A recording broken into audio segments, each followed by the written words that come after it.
நாம் வாசிக்க கேட்கலாம். அப்போஸ்தலர் புஸ்தகம் 27ஆம் அதிகாரம் 24ஆம் வசனம். பவுலே, பயப்படாதே, நீ ராயனுக்கு முன்பாக நிற்க வேண்டும். இதோ உன்னுடனே கூட யாத்திரை பண்ணுகிற யாவரையும் தேவன் உனக்கு தயை பண்ணினார் என்றார்.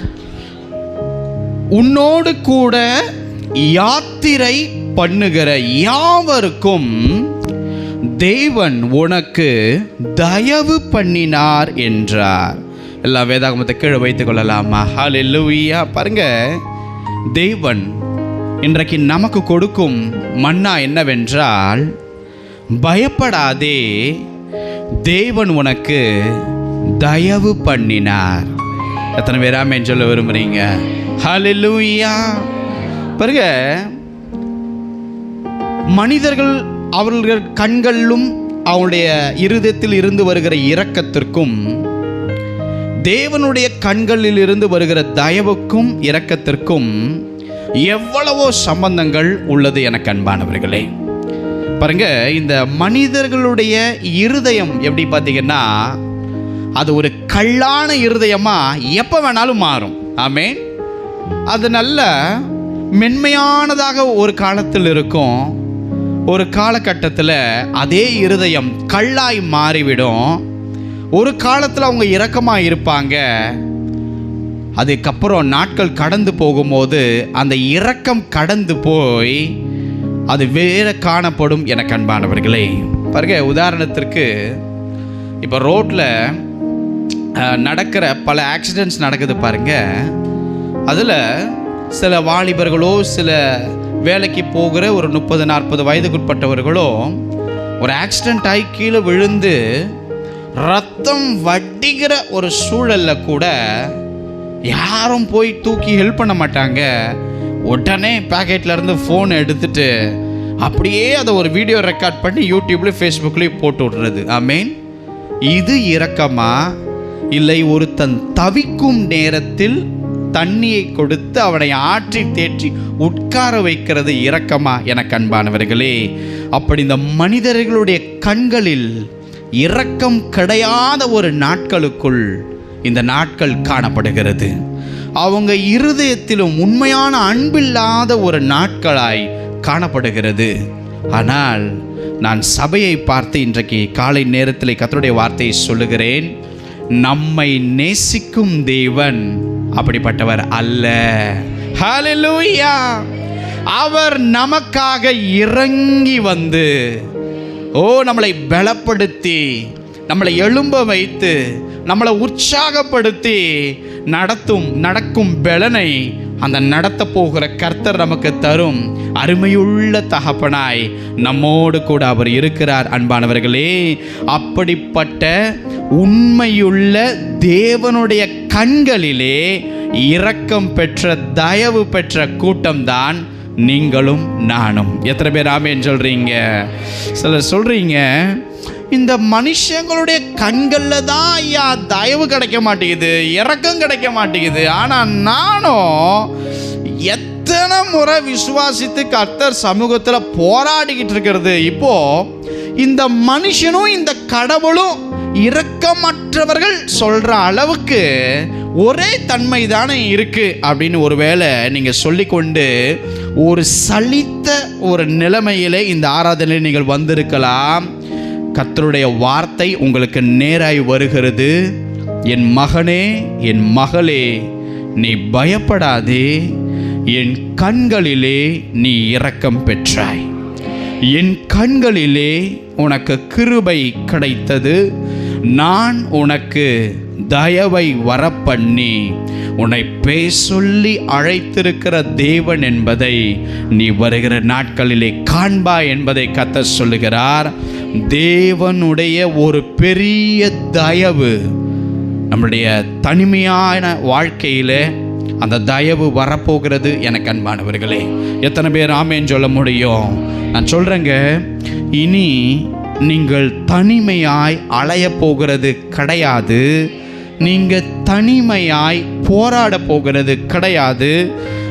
தேவன் நீங்கள் இருக்கிற அந்த ஸ்தலங்களிலே அவர் இறங்கி வந்து அவர் கண்களிலே தயவு பெற்ற அந்த காரியத்தை அவர் உங்களை அழகாய் நடத்த போகிறதை நீங்கள் பார்க்க போகிறீர்கள். எத்தனை பேர் ஆமென் சொல்றீங்க? மனதுருக்கம் கொண்டுள்ள ஒரு தேவன், அவரால் உங்கள் நிலை மாறும், அவரால் உங்கள் வெறுமையும் மாறப்போகிறது. எத்தனை பேர் ஆமென் சொல்ல விரும்புறீங்க? ஹல்லேலூயா! ஏனென்றால் தேவன் அதைத்தான் இந்த செய்தியாய் எனக்கு கொடுக்கும்படி அவருடைய மெல்லிய சத்தமும் அவருடைய காருண்ய கரமும் அவர் தரிசனத்தையும் எனக்கு அதைத்தான் காண்பித்தார். ஹல்லேலூயா! பாருங்க, ஒரு மான் குட்டி போடும் அப்படின்னா அந்த குட்டியை விட்டு எந்த தாயும் எந்த மிருக ஜீவனும் அவர் குட்டியை ஈன்றும் பொழுது அந்த குட்டிக்கு அரவணைப்பாக பக்கத்திலே தான் இருப்பான். ஏதோ ஒரு கொடிய துஷ்ட மிருகம் வரும் பொழுது தன்னுடைய உயிரை காப்பாற்றிக் கொள்ளணும் அப்படின்ற ஒரு நிலை வரும் பொழுதுதான் அந்த குட்டி வெளியே வரவும் அந்த துஷ்ட மிருகத்தை பார்த்து அந்த மான் ஓடவும் செய்யும். ஆமென்.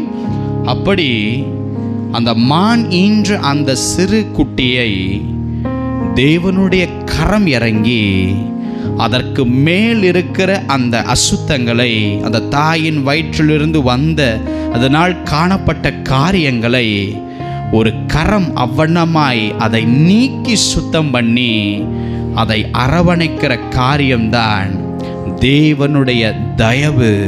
இதை குறித்து என் பிள்ளையிடத்தில் போய் சொல் என்று உங்களை நேசிக்கும் கர்த்தர் இன்றைக்கு சொன்னார். ஹல்லேலூயா! ஹல்லேலூயா! பாருங்க, கர்த்தர் மோசே என்கிற தீர்க்கதரிசியை பார்த்து சொன்னார், எகிப்தில் இருக்கிற என்னுடைய ஜனத்தின் உபத்திரவத்தை நான் பார்த்தேன் மோசே. அவர்கள் இடுகிற கூக்குரலை நான் கேட்டேன், அவங்க படுகிற வேதனைகளை நான் அறிந்திருக்கிறேன். இன்றைக்கும் நீங்கள் படுகிற இந்த உபத்திரவத்தை அவர் பார்க்கிறார். இன்றைக்கும் நீங்கள் கூக்குரல் இடுகிற காரியத்தை அவர் கேட்கிறார். இன்றைக்கும் நீங்கள் படுகிற வேதனைகளை இயேசு அறிவார். எனவே இவை எல்லாவற்றையும் அவருடைய தயவு ஒன்று மாற்றும். ஹல்லேலூயா! ஹல்லேலூயா! அவருடைய தயவு உங்களுக்கு ஒரு மாற்றத்தை ஏற்படுத்தும் என்பதை நான் ஒரு ஊழியக்காரனாய் சொல்லுகிறேன். உங்க வாழ்க்கையில் அவருடைய மாற்றம் வரப்போகிறது. தேவனுடைய கண்கள்ல ஒரு மனுஷிக்கு தயவு வரும் என்றால் அவளுக்கு செய்யணும், அவளுக்கு செய்யணும், அவனுக்கு செய்யணும் என்று தேவன் தீர்மானிக்கும் பொழுது யார் அதை தடுக்க முடியும்? நான் சொல்றேங்க, கர்த்தருடைய கண்கள்ல நமக்கு தேவ தயவு கிடைக்க போகிறது. அதனால் 3 விதமான ஆசீர்வாதங்களை கர்த்தர் நம்முடைய வாழ்க்கையில் வருகிற நாட்களில் தரப்போகிறார். எனவே கவலைப்படாதிருங்கள். கரம் உயர்த்தி சொல்லுங்க, மனுஷனுடைய தயவு வீண். அறிக்கை செய். ஆமென். என் தேவனுடைய தயவு எனக்கு போதும். ஹல்லேலூயா! ஏசாயா தீர்க்கதரிசி ஒரு வார்த்தையை எழுதி வைத்தார்.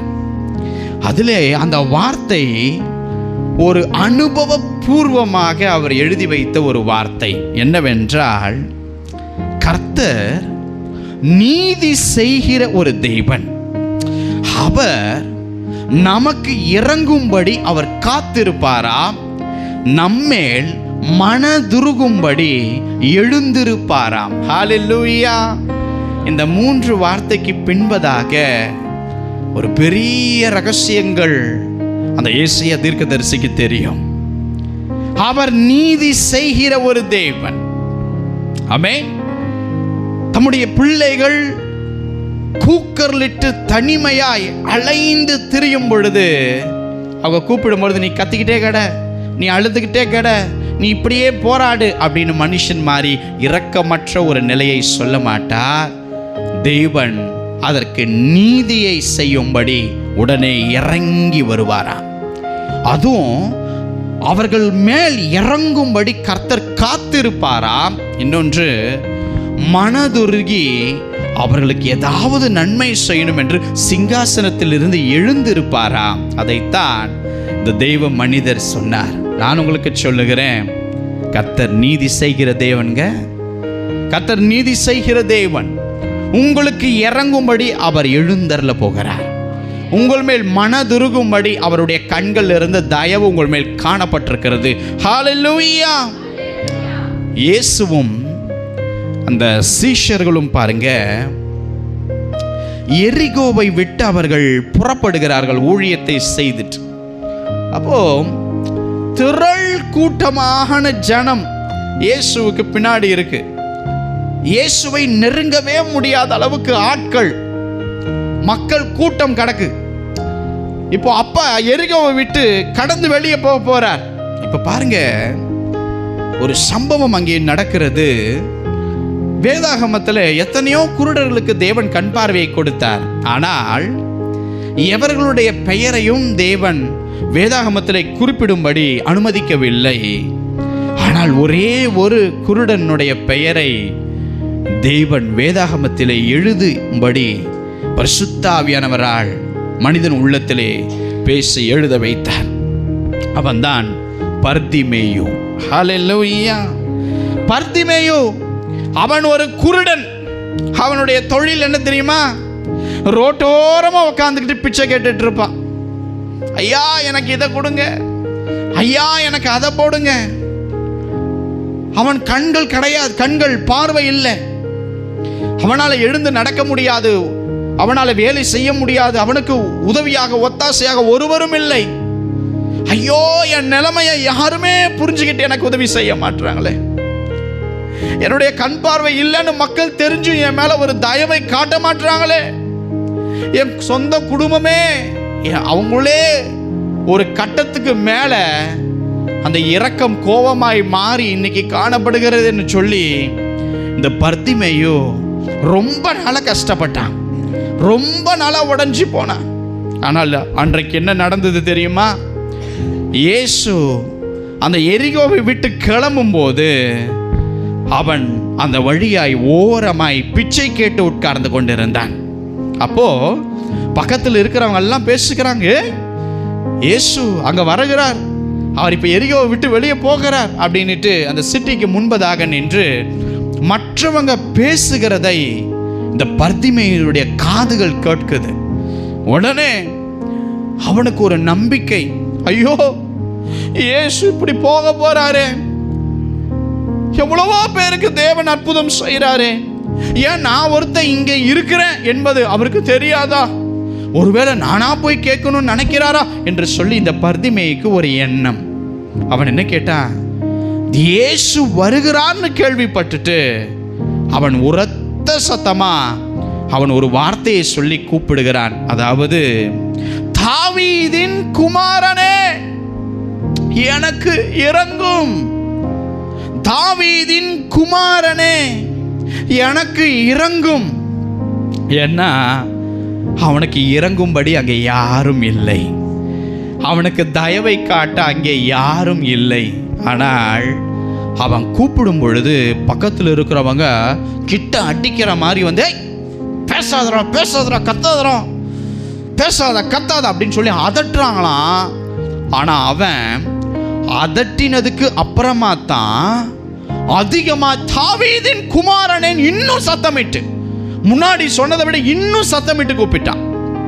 அப்போ அந்த நேரத்தில் இயேசு அந்த இடத்துல அவர் கடந்து போகும் பொழுது எரிகோவை விட்டு அவர் அந்த பர்திமேயினுடைய குரலை கேட்கிறார். அப்போ பக்கத்தில் இருக்கிற ஒரு சீஷர் கிட்ட சொன்னார், அவனை அழைத்து வர சொல் அப்படின்றார்.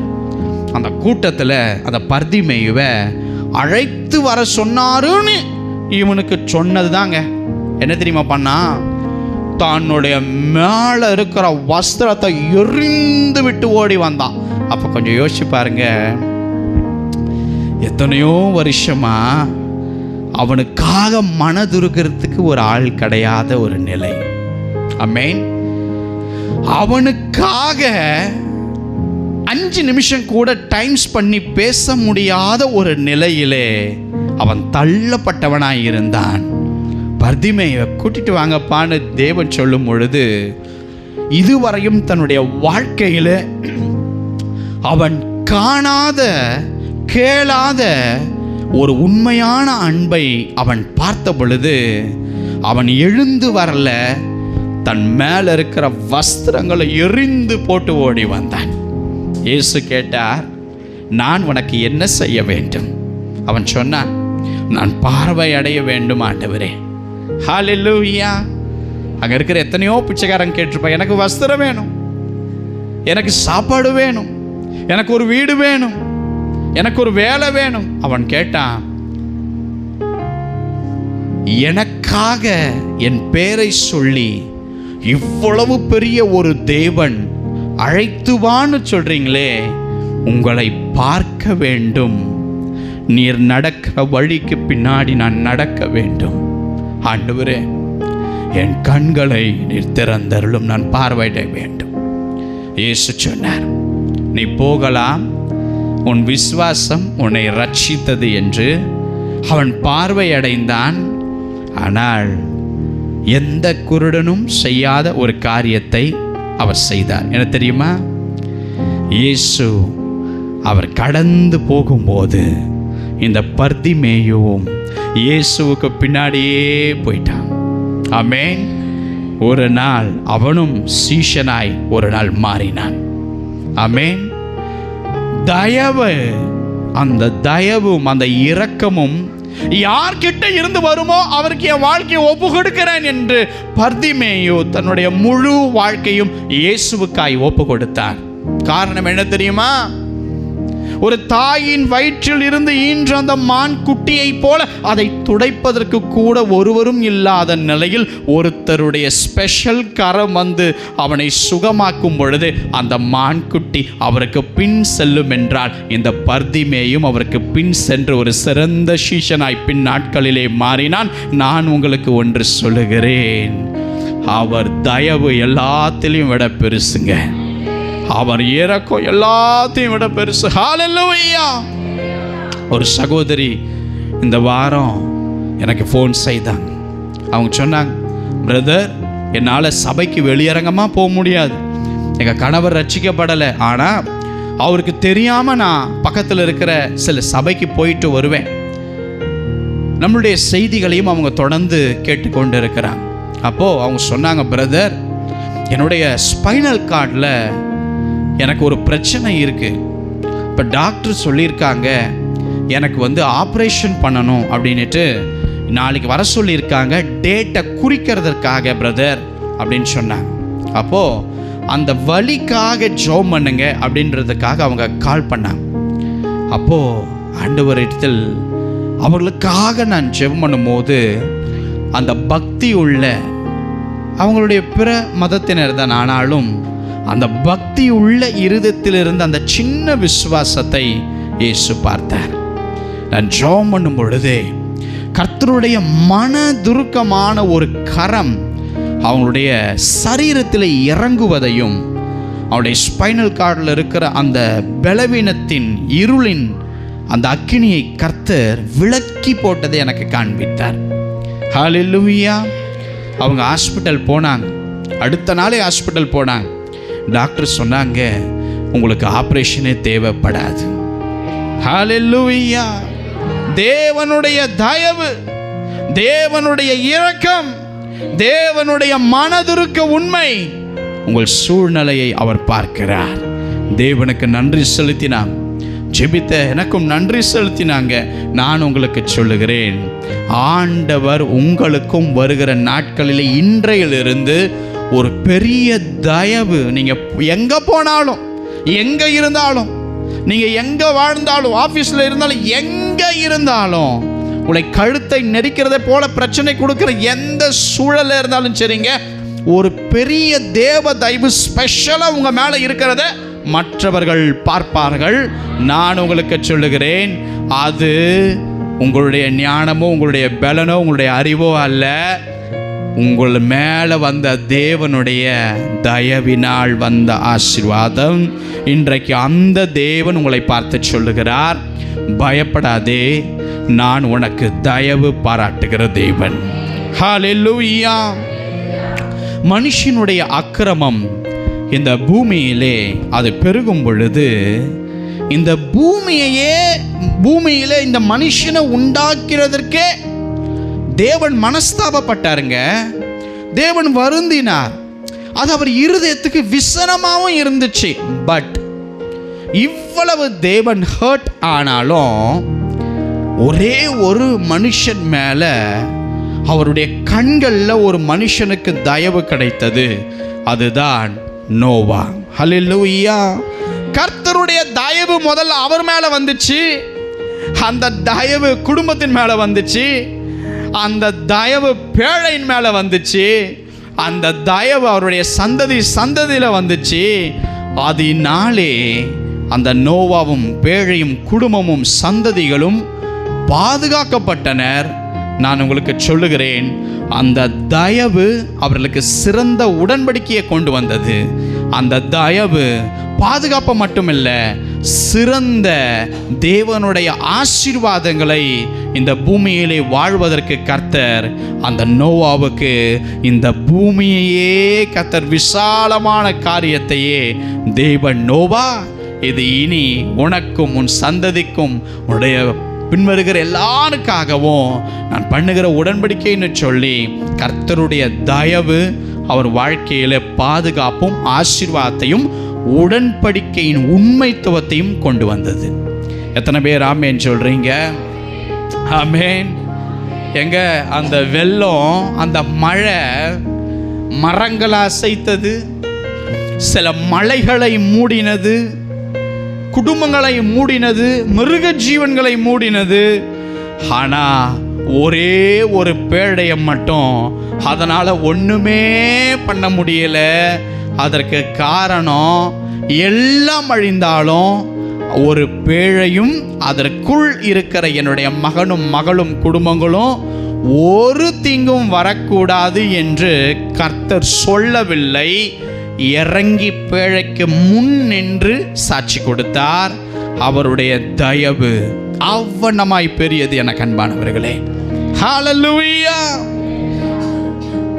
நாம் வாசிக்க கேட்கலாம். நீதிமொழிகள் 8ஆம் அதிகாரம் 35 என்னை கண்டடைகிறவன் ஜீவனை கண்டடைகிறான், கர்த்தரிடத்தில் தயவையும் பெறுவான். என்னை கண்டடைகிறவன் ஜீவனை கண்டடைகிறான், கர்த்தரிடத்தில் தயவையும் பெறுவான். அதான் சொல்றேன், தேவனை எப்பொழுதும் தேடுங்க அன்பானவர்களே. ஆமென். தேவனை தேடுறதுல மட்டும் குறையே வச்சிடாதீங்க. கர்த்தரை கண்டடையத்தக்க சமயத்தில் அவரை தேடுங்கள். அவர் சமீபமாக இருக்கையில் நோக்கி கூப்பிடுங்கள்னு வசனம் சொல்லுது. அல்லேலூயா. இப்போ உங்க பிள்ளை பஸ் ஸ்டாப்ல இருக்குன்னு வைங்க. நீங்க இங்க இருந்துட்டே உங்க பிள்ளையுடைய பேரை சொல்லி கத்தி பாருங்க.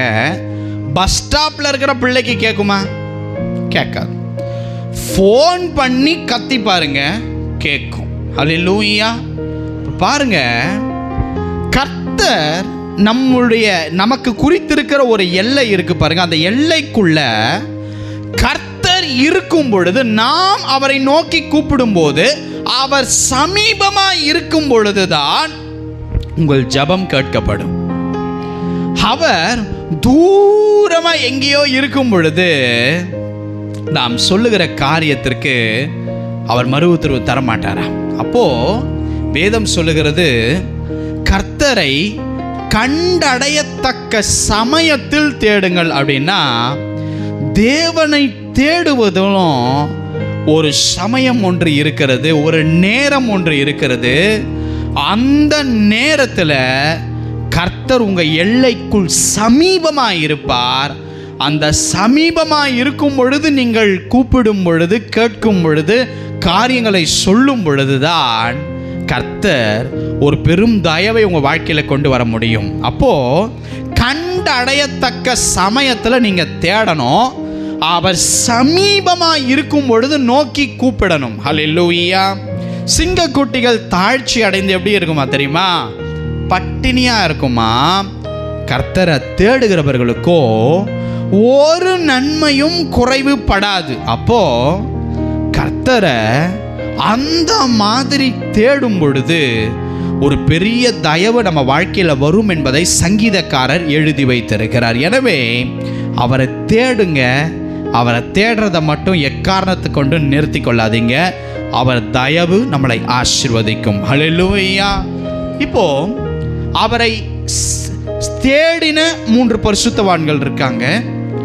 அவர் சமீபமாக இருக்கும் பொழுது கூப்பிட்ட 3 பரிசுத்தவான்கள் இருக்காங்க. அவர்கள் தான் முதல் பெயர் எலியேசர். எத்தனை பேர் ஆமென் சொல்றீங்க? இந்த எலியேசர் எப்படிப்பட்டது தெரியுமா? முதல்ல தேவனை அதிகமாய் நேசித்தவர். தேவனை கண்டடையத்தக்க சமயத்தில் இந்த எலியேசர் தேடினார். அவர் சமீபமாய் இருக்கையிலே நோக்கி கூப்பிடுகிற ஜெப வீரனாக எலியேசர் காணப்பட்டார். அதற்கு அப்புறம்தான் ஆபிரகாமுக்கும் அவர் கொடுத்த வேலைக்கும் அவர் உண்மையாய் இருந்தார். அப்போ இப்படிப்பட்ட ஒரு ஜெப வாழ்க்கை நிறைந்த எலியேசருக்கு அவனுடைய எஜமானன் ஒரு வேலையை கொடுத்து அனுப்புகிறார்.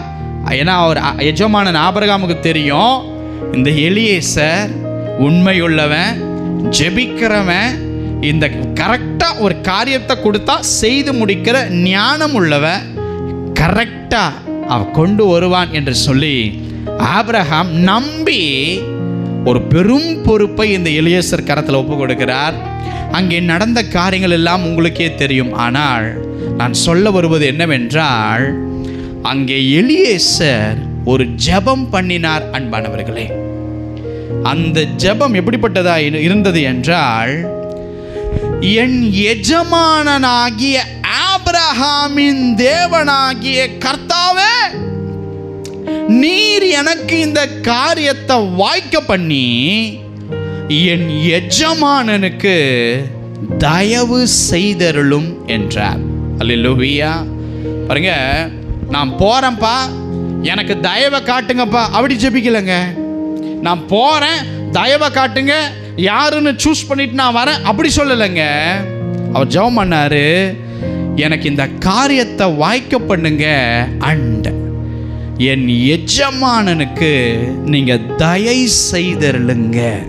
என் எஜமான பாருங்க, அவர் எப்பேற்பட்ட கீழ்ப்படிந்த உமக்காக எல்லாவற்றையும் விட்டு வந்த தேவதாசன் ஆபிரகாமை பாருங்க. அவரை பார்த்து இந்த காரியத்துக்கு தயவை கொடுத்தருளுங்கன்னு சொல்லும் பொழுது, ஏற்கனவே இந்த எலியேசர் ஜெபிக்கிறவர், கண்டடையத்தக்க சமயத்தில் தேடுறவர், இன்னொன்று கர்த்தர் சமீபமாக இருக்கையில் நோக்கி கூப்பிடுறவர். எனவே கர்த்தர் சும்மா இருப்பாரா இந்த ஜெபத்தை கேட்டு?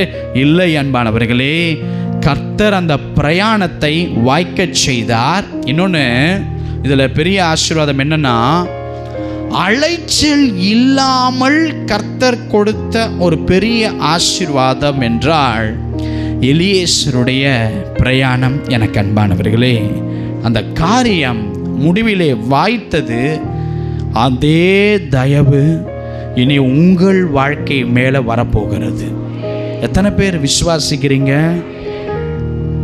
அலைந்து திரிந்து அந்த காரியங்கள் எல்லாம் உங்கள் வாழ்க்கையில் இன்றையோடு ஒரு முற்றுப்புள்ளி வரப்போகுது. நீங்கள் இனி அலைந்து திரிவது இல்லை. உங்கள் பிரயாணம் வாய்க்கும். உங்கள் ஜெபம் அவரால் கேட்கப்பட்டு, அதாவது தயவு, அவர் கேட்ட ஒரு அடையாளம் கூட ஒரு 1/2 hour 1 hour கழிச்சுலாம் வரலங்க. வசனம் எப்படி தெரியுமா சொல்லுது? ஆண்டவரே, எஜமானுக்கு தயவை காட்டுங்க, ஒரு அடையாளத்தை கேட்கிறேன், கண்களை ஏறெடுத்து பார்க்கிறார். அங்கே ரெபேக்காள் காணப்பட்டாங்க. நான் சொல்றேங்க, தேவனுடைய தயவு பிரதியட்சமாய் அவரை தேடுகிற அவங்களுடைய வாழ்க்கையிலே கர்த்தர் கொண்டு வரப்போகிறார். கர்த்தர் கொண்டு வரப்போகிறார். பாருங்க, 2வது ஒரு மனுஷன் கர்த்தரை தேடினார். கண்டடையத்தக்க சமயத்தில் தேடினார். நேரம் கிடைக்கும் போது தேடுறது இல்லை. சரீரம் நல்ல சுகபலன் ஆரோக்கியமாக இருக்கும் பொழுது தேடுறது அல்ல. ஜெபித்து ஜெபித்து காரியம் சக்சஸ் ஆகும் போது தேடுகிறது அல்ல.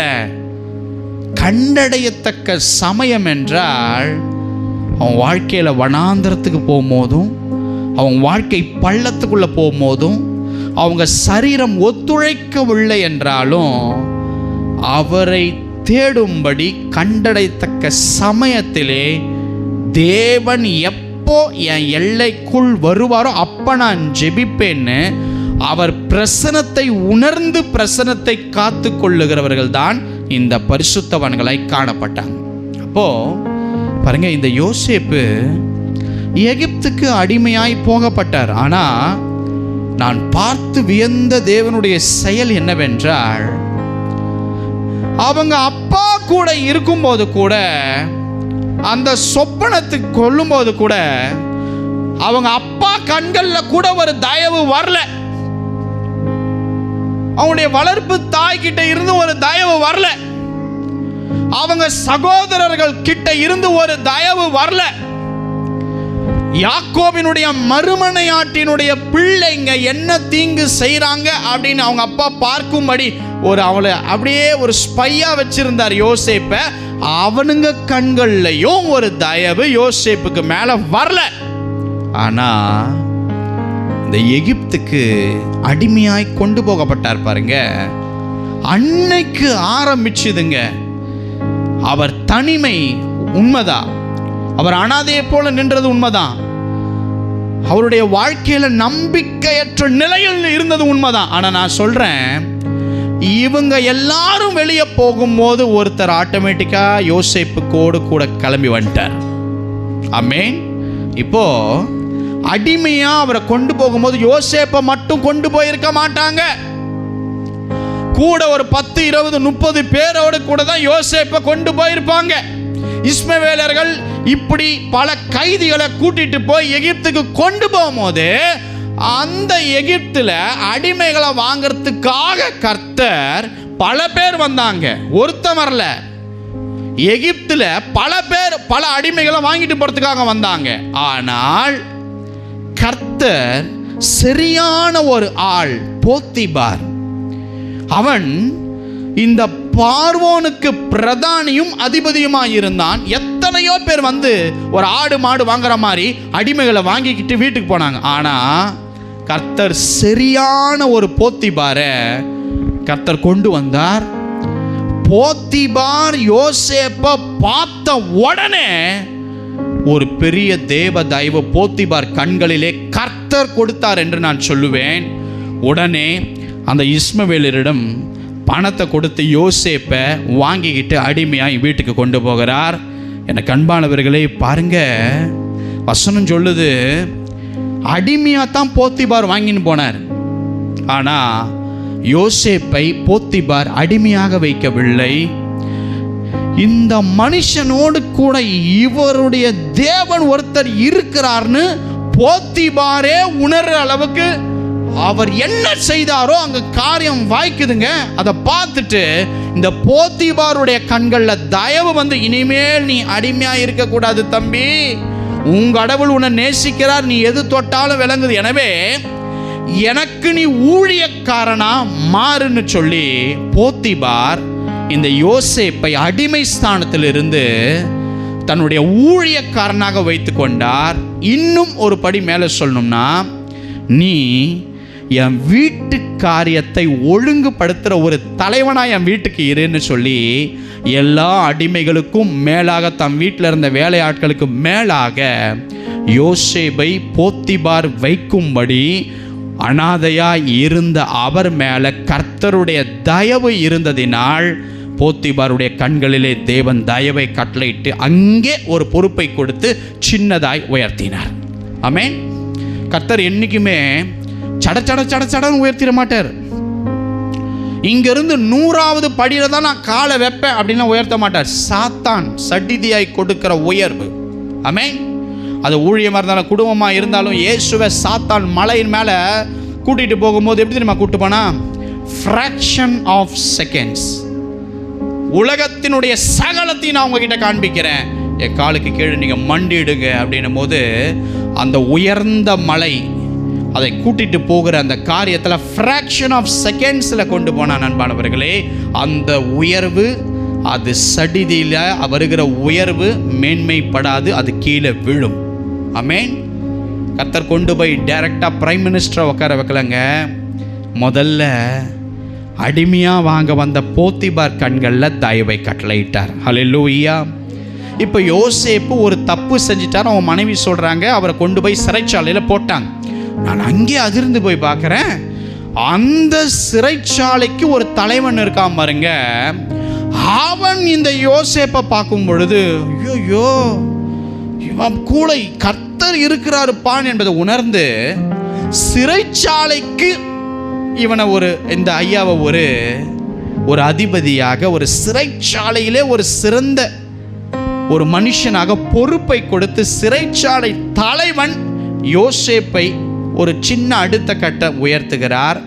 முதல்ல போத்திபார் கண்களில் வந்த தயவு, ரெண்டாவது இந்த சிறைச்சாலை தலைவன் கண்களில் வந்து தயவு. எத்தனை பேர் ஆமேன்னு சொல்றீங்க?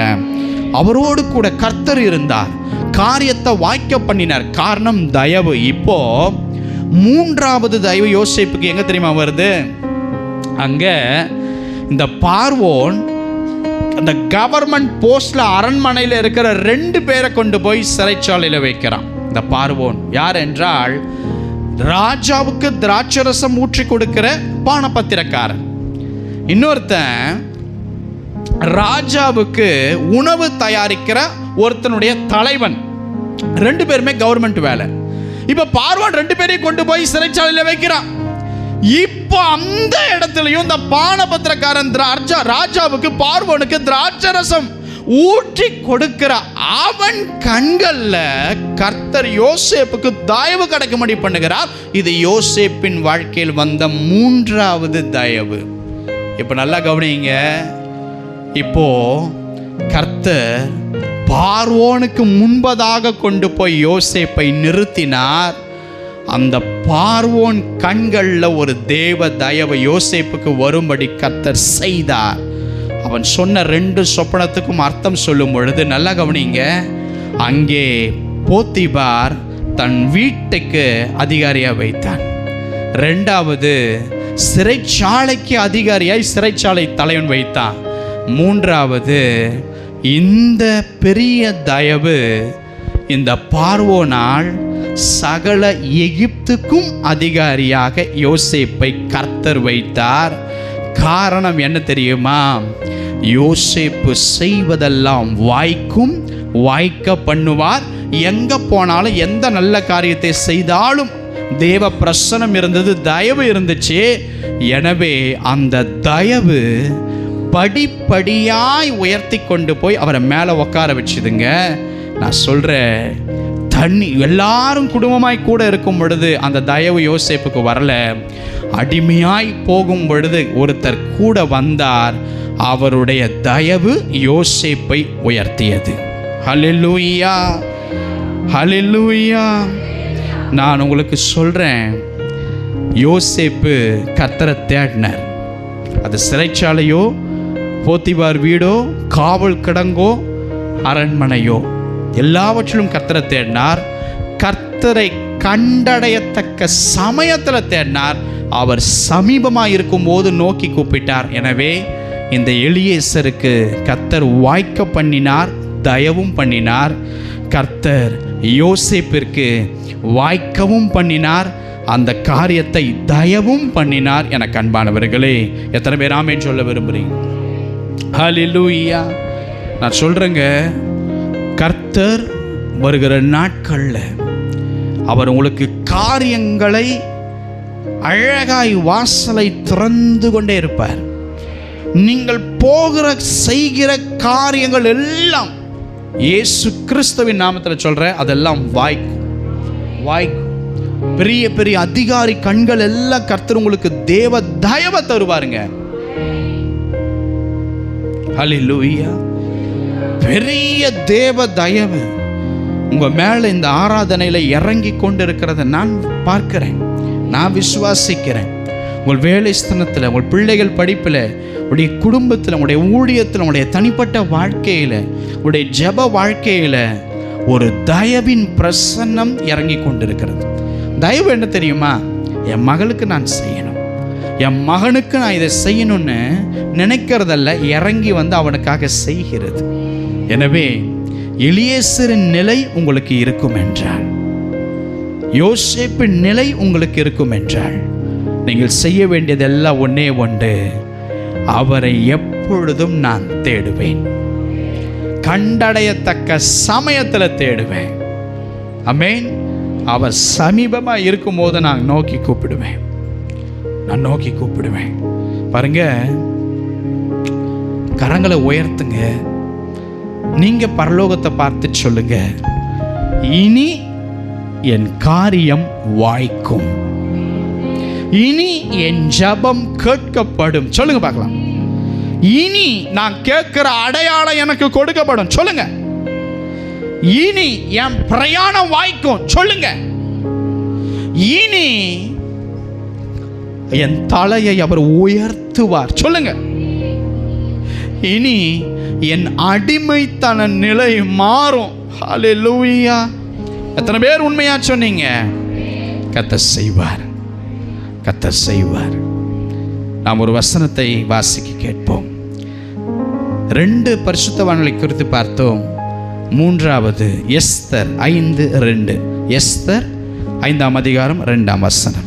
ராஜ ஸ்திரீயாகிய எஸ்தர் முற்றத்தில் நிற்கிறதை கண்டபோது அவளுக்கு அவன் கண்களில் தயை கிடைத்ததினால் ராஜா தன் கையில் இருக்கிற பொற் செங்கோலை எஸ்தரிடத்திற்கு நீட்டினான். அப்பொழுது எஸ்தர் கிட்ட வந்து செங்கோலின் நுனியை தொட்டாள். பாருங்க, நீங்க வேதாகமத்தை கீழே வைத்துக் கொள்ளுங்க. இப்போ எஸ்தர் ராஜாத்தினுடைய வஸ்திரத்தை உடுத்தி கொண்டு அரண்மனைக்கு வராங்க. ஆமென். ஏங்க, எஸ்தர் ஒரு ராணிங்க, ஆல்ரெடி ராஜாவை திருமணம் செய்தவங்க. அவங்க எப்பயுமே எப்படி இருந்திருப்பாங்க? ராஜ வஸ்திரம் தரித்து தான் அரண்மனைக்கு வந்திருப்பாங்க. சாதாரண ஒரு புடவையை கட்டிட்டு அரண்மனைக்கு வந்திருப்பாங்களா, இல்லை ராஜ வஸ்திரம் உடுத்துகிற உடையும் கிரீடமும் மகிமையும் செலுத்தி கொண்டு அரண்மனைக்கு வந்திருப்பாங்களா? திருமணம் ஆனதுலேருந்தே அவங்க அரண்மனைக்கு அப்படி தாங்க வந்தாங்க. ஆனால் எல்லா நாளையும் குறித்து வேதம் சொல்லவில்லை. ஆனால் ஒரு நாளிலே தேவன் ஒரு பெரும் தயவை எஸ்தருக்கு கொண்டு வந்தார். பாருங்க, ராஜ வஸ்திரம், ராஜாத்தி வஸ்திரத்தை உடுத்தி கொண்டு அவங்க அரண்மனைக்கு வராங்க. ஒரு ஸ்பெசிஃபிக்கான அந்த அரண்மனையில் ஒரு இடம் இருக்கு. அந்த இடத்திற்கு எதிராக ராஜாவுடைய சிங்காசனம் இருந்துச்சு.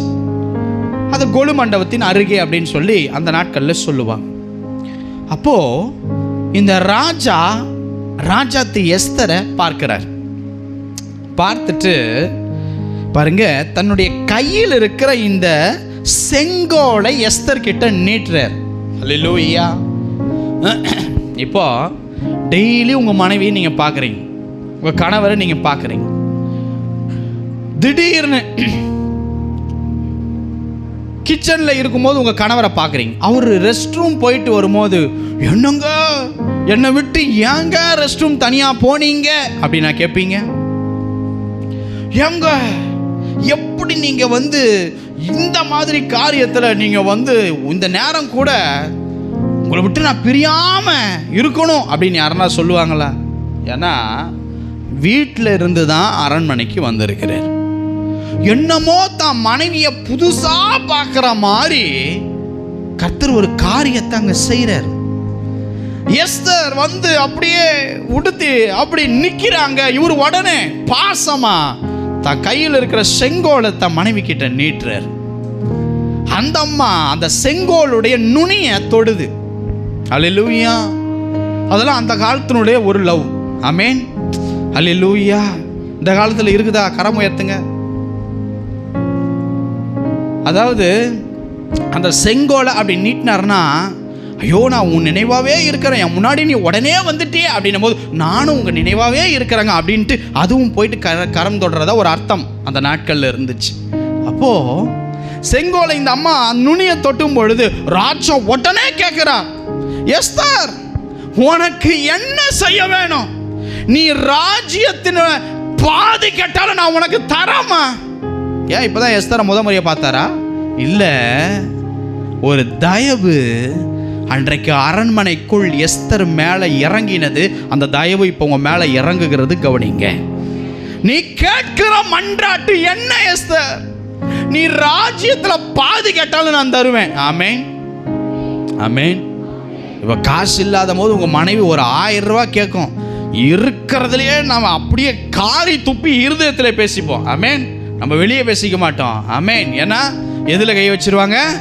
சாப்பாட்டில் கை வச்சிருவாங்க. அதனால் காசு இல்லாத போது அந்த 1000 ரூபா இருதயத்தில் கேட்கும் போது இந்த நேரத்தில் அப்படின்னு காத்துப்போம். ஆனால் இவரு தான் மனைவி பார்த்து கேட்குறாரு, உனக்கு ராஜ்யத்தில் பாதி கேட்டாலும் நான் தரமா, உனக்கு என்ன வேணும் அப்படின்னு கேட்குறாரு. உடனே இந்த எஸ்தர் இந்த சம்பவத்திற்கு முன்பதாக தன்னுடைய தாதிமார்களோடு கூட போய் 3 நாள் சாப்பிடாம தண்ணியை குடிச்சிட்டு அப்படியே உபவாசம் பண்ணிட்டு வந்திருக்கிறாங்க. அதை தன்னுடைய வளர்ப்பு தகப்பனாகிய மொர்தெகாய்க்கும் யூதர் ஜனங்களுக்கும் சொல்லி அவங்களும் ஒரு கட்டத்தில் ஒரு உபவாசத்தோடு காணப்படுறாங்க. அந்த ஜபம் இந்த எஸ்தர் கர்த்தருக்குள் சமீபமாக இருக்கும் பொழுது பண்ணதினால், கண்டடையத்தக்க சமயத்தில் இந்த எஸ்தர் கர்த்தரை தேடினதுனால தேவன் என்ன பண்ணுறாருன்னா, எல்லா காரியங்களுக்கும் எஸ்தரின் மேலே ஒரு தயவை வர பண்ணுகிறார். இப்போ ராஜா கேட்குற என்ன வேணும் அப்படின்னும் போது எஸ்தர் சொல்கிறாங்க, ராஜாவே, என்னையும் என் குலத்தையும் அழிக்க போகிற ஒரு செய்தி உங்களுக்கு தெரியுமா? நாங்கள் விற்கப்பட்டுட்டோம் அப்படின்னு சொல்கிறாங்க. என்ன? உன்னை அழிக்க, உன் குலத்தை அழிக்க காரியம் நடக்குதா? என்ன சொல்கிற அப்படின்னும் போது முதல் முறையாக அந்த இடத்துல பாருங்க, ஆமானை பற்றி அவங்க எங்கேயும் பேசலை, ஜபத்திலே வச்சாங்க, உபவாசத்திலே வச்சாங்க, யூதர் குலமே வச்சது. ஆனால் முதல் முறையாக என்ன வேணும் உனக்குன்னும் போது தான் இந்த எஸ்தர் போய் ஆமானை பற்றி சொன்னாங்க. இந்த ஆமான் தூக்கி போடப்படுகிறான். அடுத்து ஆமானின் 10 குமாரர்கள் பற்றி சொன்னாங்க. அந்த 10 குமாரர்களுக்கும் இந்த காரியத்தினால் ஒரு தண்டனை கொடுக்கப்படுது. அடுத்து யூதர் குலம் மொத்தத்தையும் அழிக்க ராஜாவினுடைய மோதிரத்தை வாங்கி அதில் இருக்கிற சீலை அதை குத்தி யூதர் குலமே அழிக்கணும்னு எழுதி அனுப்பும் பொழுது இந்த காரியங்கள் எல்லாம் இப்படி செய்யப்பட்டது, இனி செய்யப்படக்கூடாதுன்னு சொல்லும் பொழுது ராஜா, நான் போட்ட சீலை மாற்ற முடியாது, நான் உடைக்க முடியாது, அந்த பேப்பரை கிழிக்க முடியாது, போட்டது தான். அதுக்கு பதில் என்னுடைய மோதிரத்தை முதல்ல ஆமான் கிட்ட கொடுத்தாரு. இப்போ எஸ்தர் கிட்ட கொடுத்துட்டு, இந்தா உனக்கு என்ன பண்ணணுமோ அதை பண்ணிக்கோன்னு சொல்லி அவங்க அழகாய் இந்த முத்திரையை போட்டு யூதர் குலம் அழிக்கப்படக்கூடாது என்று சொல்லி சீக்கிரமாய் போகும்படி கோவேறு கழுதைகள் குதிரைகள் மேலே ஆட்களை ஏற்றி அனுப்புகிறாங்க சீலை. அப்போ இவ்வளவு காரியம் நடக்குது அன்பானவர்களே. நான் சொல்றேன், அந்த கணவர் கண்களில் அந்த ராணிக்கு ஒரு பெரிய தேவ தயவை கர்த்தர் கட்டளையிட்டார். அதனுடைய காரியம் என்ன தெரியுமா நடந்தது? காரியம் வாய்த்தது.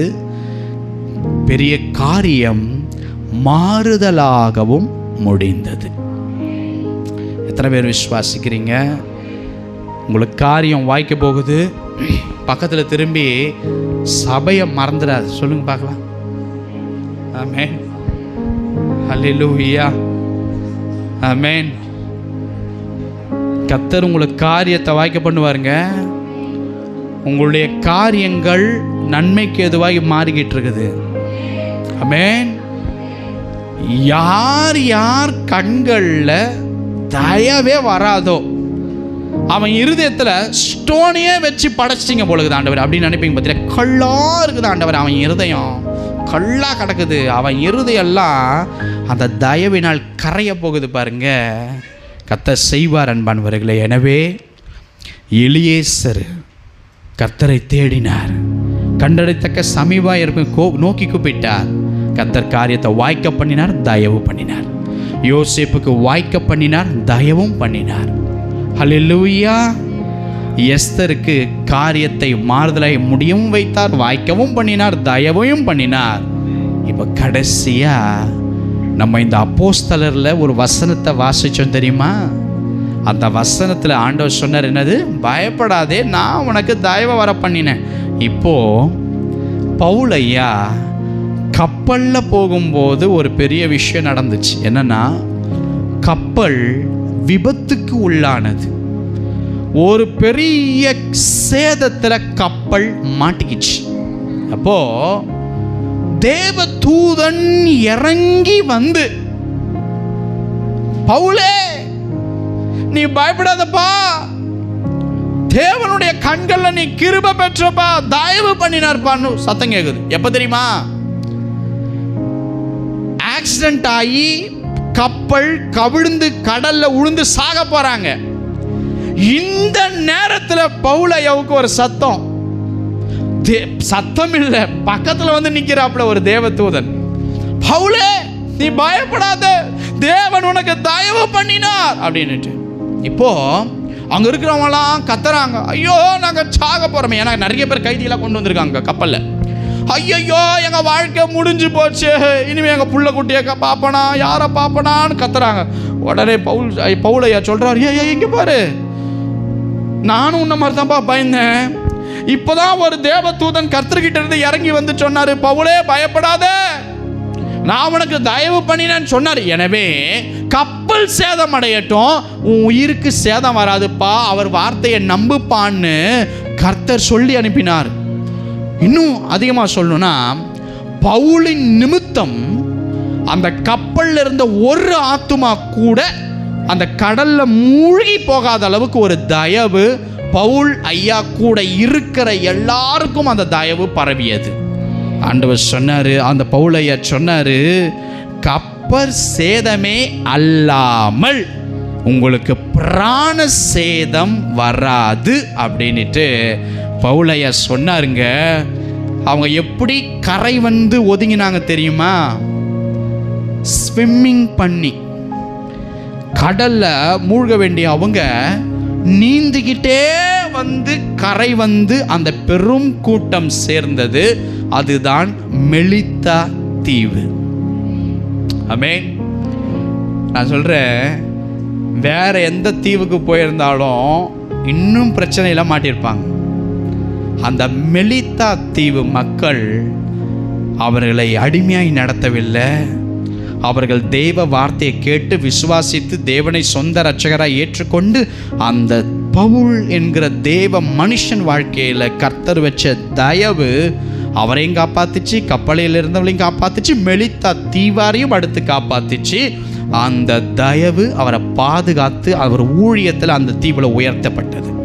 எத்தனை பேர் ஆமேன்னு சொல்றீங்க? நான் சொல்றேங்க, கர்த்தர் உங்களுக்கு வாய்க்க பண்ணுவார்.